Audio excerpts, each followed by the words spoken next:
Απ' τα αυτή και στο δάσκαλο. Έχετε λυσάξει και στην Ελλάδα ιδιαιτέρως οι νεοραγιάδες κατά του Τραμπ.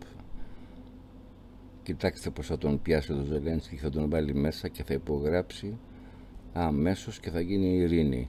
Έτσι είναι οι ηγέτες, ή καθώς πρέπει, και όχι στην Ελλάδα που αμολάνε τους μπάτσους μαζί με τους φίλους τους κουκουλοφόρους και διαλύουν τις εγκεντρώσεις. Τα ξέρετε αυτά στην Ελλάδα ότι θα γινόντουσαν, αλλά επιμένατε ότι θα γίνει απελευθέρωση. Εντάξει, μετά την 28η Φεβρουαρίου, όπως σας είχα γράψει, θα ξημερώσει η 1η Μαρτίου και ο Μητσοτάκης θα είναι εκεί που είναι, γιατί το θέμα δεν είναι ο Μητσοτάκης ούτε ο Τσίπρας, το θέμα είναι πολιτιακό. Αν το καταλάβετε ποτέ αυτό, και αντί να λέτε κοιτάξτε εκεί τον μεγάλο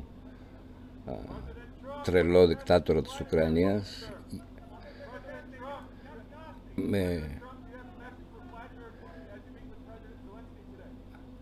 σαν την βρεγμένη γάτα τον πάει μέσα ο Τραμπ.